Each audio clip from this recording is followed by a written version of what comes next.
오늘 저희 교회 처음 나오신 분들을 주님의 이름으로 환영합니다. 우리 교회가 되고 싶은 게 있어요. 블레싱 브릿지, 축복의 다리가 되고 싶습니다. 여러분들을 축복합니다. 오늘 여러분들과 오늘 나눌 말씀의 주제는 이런 거예요. 옆에 분과 한번 인사하겠습니다. 긍정의 말로 이깁시다. 그런데 저는 오늘 이 말씀을 이렇게 시작하려고 합니다. 해산하는 여인의 심기는 웬만하면 건드리지 마라. 제가 가끔 아내에게 비난받는 것이 있어요. 가끔 생각이 나는 것 같습니다. 제가 첫째 아이를 낳을 때 밥 먹었다고 그렇게 구박받습니다. 산통이 일찍 시작됐어요. 새벽 일찍에 갑자기 산통이 이제 시작이 됐는데 경황 없이 이제 병원에 간 거예요. 산통이 12시간 넘어서 있으니까 이제 저녁 때가 됐는데, 저녁이 넘었는데 밥을 아무것도 이제 못 먹죠. 아내가 힘들어하면서 누워 있는데 옆에 있어야지 뭐 밥 먹겠습니까? 이제 통증이 좀 줄어들었나 봐요. 아내가 저에게 이렇게 이야기합니다. 당신 가서 저녁 먹고 오라고. 옆에 있어도 해줄 게 아무것도 없으니까 가서 밥 먹고 오라고. 저는 분명히 싫다고 했습니다. 그런데 억지로 보냈어요. 필요할 때 당신 힘내야 되니까 가서 먹고 오라고. 그리고 애 낳고 원망하는 게 있습니다. 자기가 그렇게 아팠는데 밥 처먹고 왔다고. 물론 처먹었다는 얘기는 안 했습니다. 그런데 말하는 분위기가 그런 분위기였어요. 사실은 억울해도 할 말이 없는 거예요. 해산의 고통이 우리가 짐작하는 것보다 훨씬 아플 거라는 것을 알고 있기 때문입니다. 아직 출산하지 않은 젊은 남편들은 이 얘기 잘 들어야 돼요. 속지 마십시오. 아내 말 믿지 마세요. 밥 먹고 오면 절대 안 됩니다. 평생 한이 되는 거예요. 출산하는 여인이 서러워지면 그 서러움이 말도 못하는 거예요. 제가 보니까 잘못하면 평생 가는 게 해산의 서러움입니다. 그런데 오늘 우리가 보는 성경 본문이 전하는 말씀에는 우리에게 한 가지 문제를 던져주는 거예요. 그 해산한 여인의 서러움이 우리의 서러움이 되어야 된다는 거예요. 여러분, 이런 이야기가 어디 있습니까? 왜 우리가 서러워야 해요? 오늘 초대받아서 교회를 처음 나오신 분들이 있을 텐데 당황스러울지도 모르겠어요. 그러나 오늘 우리가 보는 본문의 내용의 시작은 이렇습니다. 해산하는 여인의 서러움을 너희가 경험해야 될 것이다 라고 말하는 거예요. 사실 사도 요한의 이 본 환상의 오늘 말씀은 우리 교회가 계속 요한계시록의 말씀을 좀 봐요. 그런데 오늘 이제 12장 말씀을 보게 되어서 이제 보게 된 것입니다. 그런데 이제 사도 요한이 어느 날 환상을 좀 보게 되는데 오늘 본 환상의 내용은 이렇게 시작합니다. 1절 말씀, 2절 말씀 같이 한번 읽어볼게요. 하늘에 큰 이적이 보이니 헬 옷 입은 한 여자가 있는데 그 발 아래는 달이 있고 머리에는 12별의 관을 썼더라. 이 여자가 아이를 베어 해산하게 되매 아파서 애를 쓰며 부르짖더라. 그러니까 해산하려고 배가 아파서 이제 부르짖는 거예요. 그런 모습은 좀 상상이 되죠. 그런데 거기서 끝나지가 않는 거예요. 왕관을 7개나 쓴 이 화가 많이 난 용이 이 여인을 쫓는 거예요. 그 여자가 광야로 쫓기게 되었다라는 것이 사도 요한이 본 환상이에요. 이게 어떤 의미인지는 잘 모르실 수 있지만 사도 요한이 이런 환상을 좀 보았다는 거예요. 사실 이 여인은 이럴 여인이 아닌 거죠. 귀한 여인이었습니다. 머리에 12별의 관을 쓴 여인, 귀한 여인이었는데 이런 상황에 이제 처하게 됐어요. 이 여인이 누구냐? 이 여인이 낳은 아이가 누구냐? 직접적으로 보면 이 아이는 예수님처럼 보입니다. 왜냐하면 오늘 우리가 읽진 않았지만 12장 본문 5절에 보면 이렇게 이야기해요. 여자가 아들을 낳으니 이는 장차 철장으로 만국을 다스릴 남자라. 그 아이를 하나님 앞과 그 보좌 앞으로 올려가더라. 그럼 이 아이를 낳은 여인이 누구였겠어요? 마리아겠죠. 그런데 우리는 이미 그렇지 않다는 것을 너무 잘 알아요. 왜? 묵시란 것은 과거에 일어났던 어떤 일을 되새기기 위해서 보여준 게 아닙니다. 우리는 예수님도 다시 아기로 태어나지 않는다는 사실은 알고 있어요. 이 계시의 말씀이 주어진 때부터 지금까지 이 여인에 대한 해석의 여지는 없습니다. 해석은 똑같아요. 이 한 번도 이 묵시라는 것은 해석이 여러 가지 가능성이 있는데 이 여인에 대한 것은 한 번도 초대교회 때부터 이게 이거다라고 하는 것이 바뀐 적은 없습니다. 아마 신천지는 그 해석이 못마땅할 거예요. 왜요? 이 여인이 교회를 의미하기 때문입니다. 교회가 이 여인인 거예요. 신천지는 교회를 싫어하고 교회를 공격하고 싶어 합니다. 교회가 적그리스도라고 얘기해요. 이게 못마땅할 수밖에 없죠. 이 여인은 교회이고 이 여인이 낳은 아이는 이 교회가, 이 시대의 성도가 감당해야 될 예수 그리스도의 복음으로 인한 해산의 고통이다라고 이렇게 해석을 해왔습니다. 여인이 해산하려고 아파한다. 저는 우선 이것을 보고 얼마나 은혜 받았는지 모르겠습니다. 오늘날 교회에 대한 비판이 너무나도 많은 거예요. 역사가들은 교회가 결국은 건물만 남을 것이다 라고 그렇게 이야기합니다. 그것에도 고개가 끄덕여지죠. 우리나라는 아니지만 세계를 돌아보니 알겠어요. 언젠가 교회가 없어지겠다라는 말이 허투루 들리지는 않습니다. 그런 징조들이 벌써 나타나고 있죠. 교회의 몰락, 신학교의 몰락, 신앙의 몰락, 이런 것들이 우리 주변에서 너무나도 잘 보이는 거예요. 몰락까지는 아니지만 징조는 차고 넘칩니다. 교회가 점점 없어지겠구나. 그러나 제가 그렇게 생각한 것과는 다르게, 제가 그렇게 예측한 것과는 다르게 우리 주님께서 요한계시록을 통해서 확인시켜 주신 것이 있는 거예요. 말세에도 그리스도의 영광이 나타나도록 해산하는 여인이 교회가 이 땅에 있다는 거예요. 저는 그 교회가 우리 교회가 되기를 축복합니다. 우리 생각 가운데는 교회가 사라질 것 같지만, 교회가 없어질 것 같지만, 그리스도인들이 없어질 것 같지만, 하나님을 사랑하는 사람들이 없어질 것 같지만, 몰락할 것 같지만, 오늘 요한계시록을 보면서 우리는 새로운 사실을 알게 되는 거예요. 어려운 때에도 해산하는 교회가 있다라는 것입니다. 그리스도의 영광이 나타나는 교회가 있다라는 것이죠. 그런데 아기를 낳으면, 해산을 하면 다 축하해줘야 되는데, 기뻐해줘야 하는데, 행복해져야 하는데, 오늘 본문에 나온 여인은 서러웠어요. 왜 서럽습니까? 왜 서러워집니까? 화가 난 용에게 쫓겨 광야로 갔기 때문이에요. 이 환상의 내용이 무엇일까? 용이, 사단이 화가 났어요. 왜 그렇죠? 하늘의 전쟁에서 패했다라는 것이 12장 내용 가운데, 환상 가운데 있습니다. 하늘의 전쟁이 벌어졌는데 이 사탄이, 용이 패했어요. 그리고 쫓겨났습니다. 사실 전쟁이라고 할 수는 없습니다. 당연하죠. 환상에서 표현은 그렇게 보여지지만 하나님과 대적할 수 있는 존재가 어디 있겠습니까? 그런데 이 사단이 환상 가운데 땅으로 쫓겨서 화가 났어요. 여인을 쫓았습니다. 이 여인이 이 땅에서 해산한 그 복음도 아이도 너무나도 괘씸한 거예요. 너무나도 미운 거예요. 견딜 수가 없는 거예요. 그리고 그 여인이 3년 6개월의 광야의 시간을 보냈다라는 것이 오늘 환상 가운데 보여지는 이야기입니다. 어쩌면 이것이 그리스도인의 고난의 문제이고 하나님께 부름받는 여러분들의 문제일 수 있습니다. 예수님의 이름으로 살려고 하는데 우리가 경험하는 문제일 수 있습니다. 그러니까 적당히 믿으면 문제가 안 돼요. 그런데 해산하려면 사단이 못 견뎌야 하는 거예요. 그래서 광야의 여러 가지 모양으로 괴롭힙니다.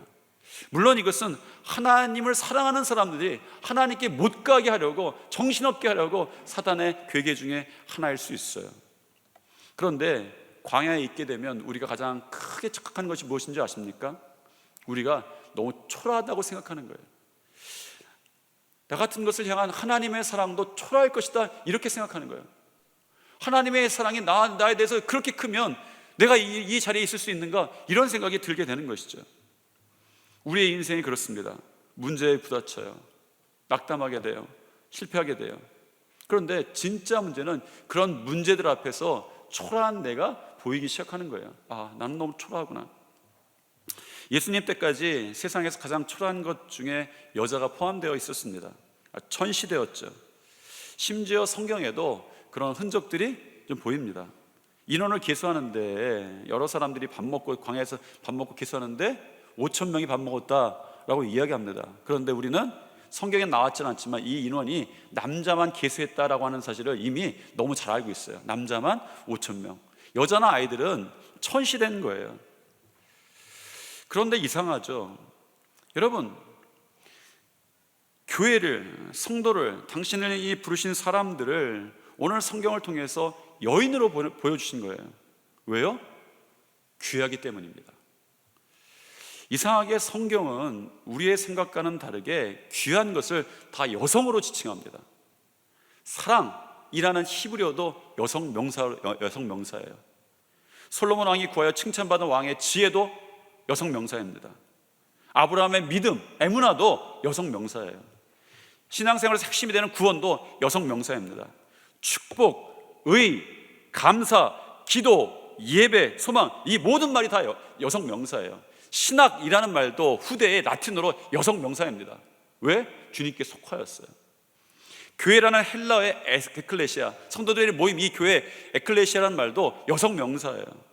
성경에서 여성적이라고 하는 것은, 여성적인 단어는 연약하다는 표현이 아닙니다. 귀하다는 거예요. 나의 신부, 나의 어여쁜 자야. 이게 주님의 몸된 교회이고 주님이 부르신 성도들인 거예요. 오늘 여기 처음 나오신 분도 있겠지만 부르신 이유가 있는 거예요. 너무 귀한 거예요. 귀해서 부르신 거예요. 그 사람들을 향해서 여인이라고 막 부르는 거예요. 나의 신부, 나의 어여쁜 자라고 부르시는 거죠. 오늘 말씀해 보면 사단이 용의 모습으로 나옵니다. 이 사단이 어쩌면 우리의 삶에 여러 가지 모습으로 도전을 주는 그런 존재들인 거예요. 문제, 어려움, 실패, 한계, 낙담하는 일, 이런 모든 일들이 어쩌면 사단의 모습으로 하고 사단이 이 땅에 우리들에게 주는 도전일 수 있겠죠. 그런데 그런 모든 것들의 특징이 있습니다. 3절에 보니까 사단은 왕관을 7개나 쓰고 여인에게 나타납니다. 원문에 보니까 이 관, 우리는 여인에 쓴 관도 있고 사단이 쓴 관도 있는데 관이라고 나왔지만 원어에는 디아데마라는 관이었어요. 이 디아데마라고 하는 뜻은 권세라는 뜻입니다. 그러니 권세의 모습을 가지고 여인에게 나타났죠. 거기에 비하면 광야로 도망가는, 권세에 쫓겨갖고 광야로 도망가는 여인의 모습이 얼마나 초라합니까? 그렇지 않습니까? 우리에게는 문제들이 항상 권세 있게 오니까 우리가 당황스러운 거예요. 우리에게 되는 낙담의 상황들이 그런 거죠. 우리에게 있는, 우리를 초라하게 하는 것들은 우리 앞에 너무 권세로 나타나기 때문에 그런 거예요. 그런데 이 사단이 쓴 디아데마는 진짜가 아닙니다. 가짜였어요. 왜요? 여러분 분명히 아셔야 합니다. 모든 권세는 우리 주님의 손 위에 있는 거예요. 왜? 주님께서 이렇게 선언하셨습니다. 보라, 내가 세상을 이겼노라 말씀하신 거예요. 여러분 모든 권세는 주님께 있다는 것을 여러분 믿으시기 바랍니다. 사단은 마치 천하만국의 영광을 자기의 손에 준 것처럼 그렇게 하고 나타나요. 예수님께도 처음 그렇게 나타났습니다. 그런데 예수님께서 그것을 가짜라고 물리쳐 버리셨어요. 진짜는 뭡니까? 우리 주님께서 이 여인에게 씌워준 12개의 관이었어요. 스테파노스라고 기록되어 있습니다. 스테파노스라고 하는 것은 경주를 막 하던 사람이 마지막 결승전에 가서 우승하고 이기고 나서 쓰였던 월계관 같은 거예요. 그래서 스테파노스 승리라는 뜻입니다. 여러분, 광야에 쫓겨간 것 같지만 승리를 심어놓은 거예요. 과정은 있지만, 지금 경주를 하고 있지만, 지금 비록 땀이 나지만 힘들지만 승리를 이미 심어 놓으신 거예요. 12관을 이미 씌워 놓으셨습니다. 그럴 때 우리가 이런 표현을 쓰죠. 이겨놓고 싸운다라는 거예요. 그리스도인은 이겨놓고 싸웁니다. 왜? 주님께서 이미 승리의 관을 씌워놓고 계시기 때문입니다. 우리 옆에 분과 한번 이렇게 인사하죠. 우리는 이겨놓고 싸우는 사람들입니다. 이것보다 좋은 게 어디 있어요? 진짜는 광야로 쫓겨난 게 아니라는 말이에요. 우리가 읽지 않았지만 오늘 12장 6절에 보면 이렇게 이 3년 6개월의 시간, 우리 지난주도 얘기했는데 3년 6개월의 시간, 광야의 시간, 메마른 시간 같지만, 삭막한 시간 같지만, 잃어버린 시간 같지만 오늘 12장에 드디어 그 정체가 나타나는 거예요. 6절 말씀인데 같이 한번 읽겠습니다. 그 여자가 광야로 도망하며 거기서 1260일 동안 그를 양육하기 위하여 하나님께서 예비하신 곳에 있더라. 그 1260일, 3년 6개월은 사단의 시간이 아니라 하나님이 만들어가는 시간이었다라고 말하는 것이죠. 혹여라도 여러분 가운데에 이런 것들을 경험하고 있을지도 모르겠습니다. 여러분의 3년 6개월도 하나님의 만들어가는 시간임을 믿으시기 바랍니다. 왜요? 귀하기 때문이에요. 귀한 자들의 시간을 하나님께서 오늘 본문을 통해서 말씀해 주시는 거예요. 그 손 위에 올려놓았다라는 것이죠. 그 가운데에 우리에게는 어떤 시간들이 있어요. 그 가운데 우리도 사실은 해야 될 일이 있습니다. 싸워야 하죠. 우리를 공격하는 사단의 거짓 권세와 만나기도 하기 때문입니다. 그럼 여러분, 이런 거짓 권세와 싸우려면, 거짓된 힘들과 싸우려면, 정말 여러분들에게 있는 문제와 이런 모든 것들, 다른 모양으로 다가오는 도전들과 싸우려면 여러분 어떻게 해야 되겠어요? 사단의 가장 큰 무기가 뭔지 아십니까? 여러분, 사단의 가장 큰 무기가 뭘 것 같아요? 말입니다.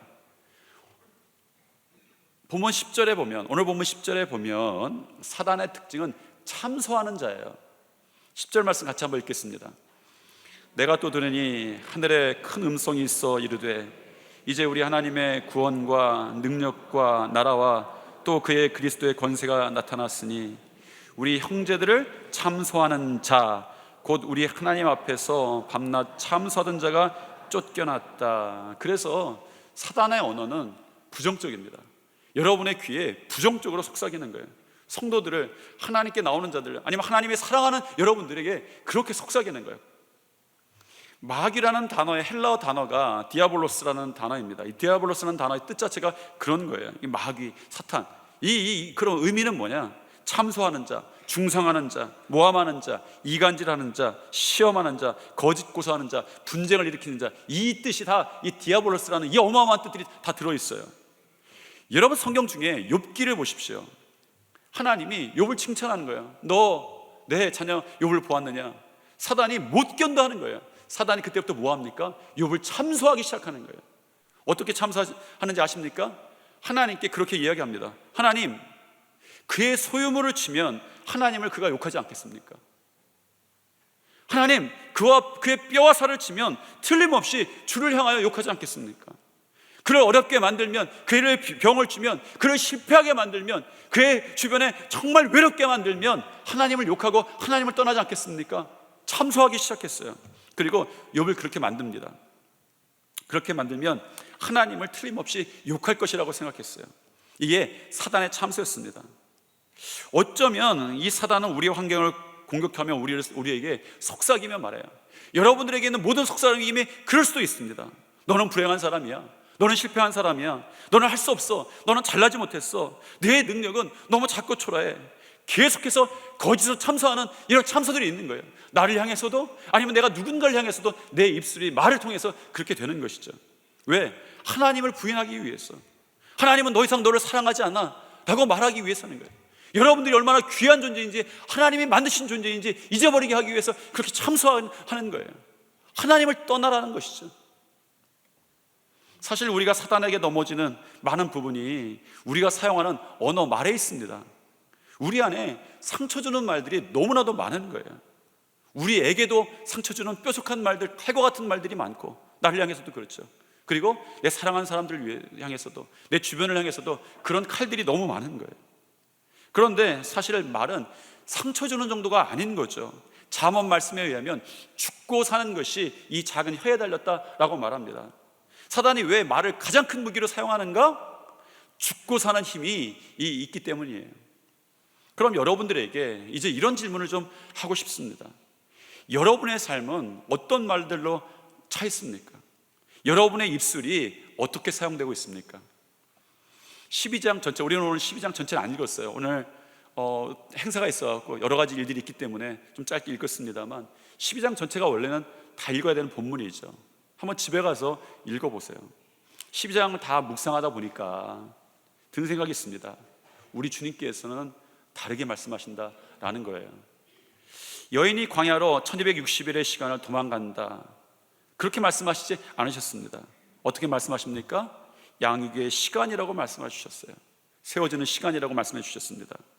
사단의 핍박과 공격이 있다, 그렇게 말씀하시지 않았습니다. 이미 이겼다고 선포하셨어요. 하늘에서 이미 어린 양의 피와 증언이 사단을 쫓겨냈다라고 말씀하셨습니다. 우리들에게 이런 말씀을 해주시는 것이 오늘 12장 전체 본문의 이야기예요.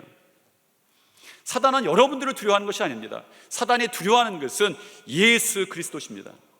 그래서 주님의 핏값으로 사신 여러분들이 하셔야 할 것이 있어요.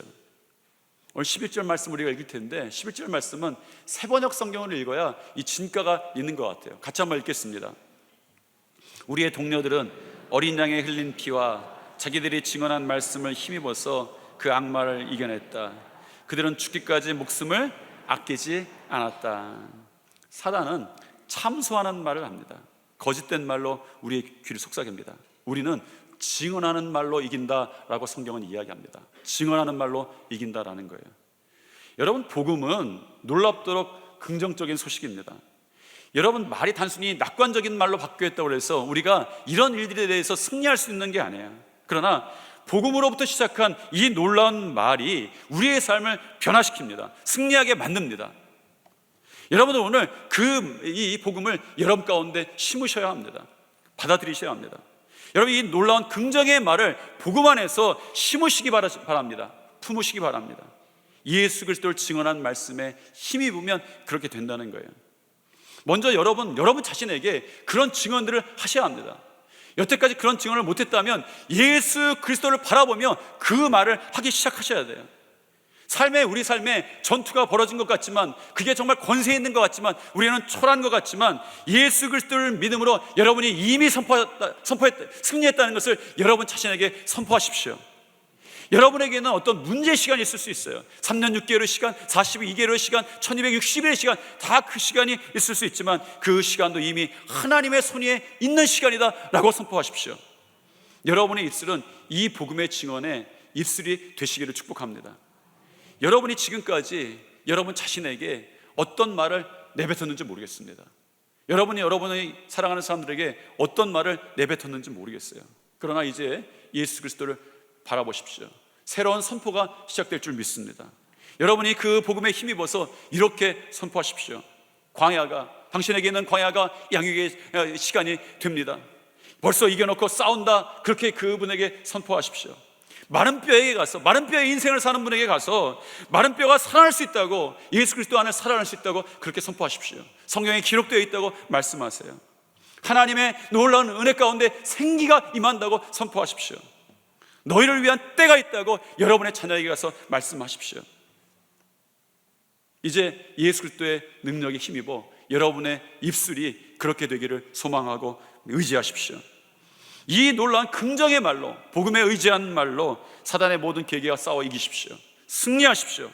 여러분이 얼마나 귀한지 복음을 통해서, 여러분의 입술을 통해서 여러분에게 먼저 증언될 것입니다.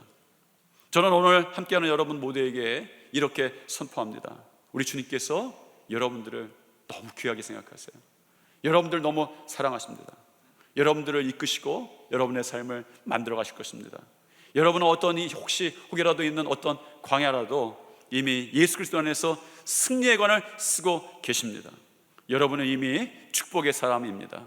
예수 그리스도가 여러분을 너무나 귀하게 생각하시고 부르셨기 때문입니다.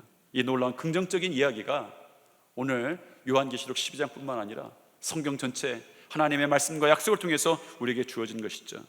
여러분의 언어가 바뀌게 되기를 소망합니다. 세상에서 여러분 자신에게, 여러분의 사랑하는 사람들에게, 여러분 주위에게 먼저 이것을 시작하십시오.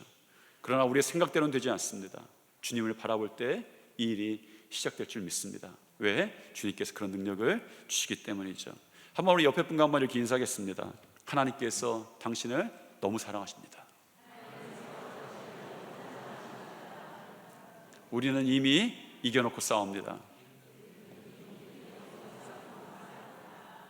이제 얼마 전에 수능 시험이 있었는데 이제 돌아가셔서 여러분의 자녀에게도 하실 말씀을 연습하셔야 돼요.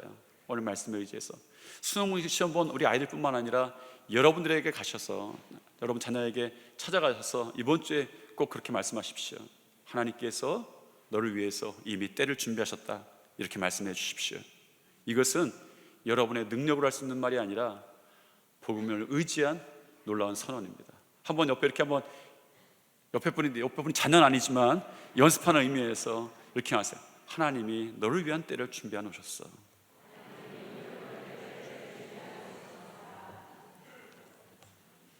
사랑과 은혜가 충만하신 하나님, 오늘 저희들을 불러주신 것, 이것만 해도 우리가 얼마나 귀한 존재인지, 하나님이 우리를 사랑하시는지 알겠습니다. 이 사랑에 힘입어서 저들이 돌아가는 삶에서 먼저 저들이 세상의 모든 각한 괴계와 싸워 이길 수 있는 힘과 능력 주시옵소서. 사단은 우리 귀에 거짓된 소식으로 자꾸 참소합니다. 우리가 실패했다고, 우리가 넘어졌다고, 우리가 부족하다고, 우리가 잘나지 못했다고, 우리의 길이 막혔다고 말하지만 이제 복음 안에서 놀랍게 승리를 맛보게 하시는 주님을 고백하게 도와주시옵소서.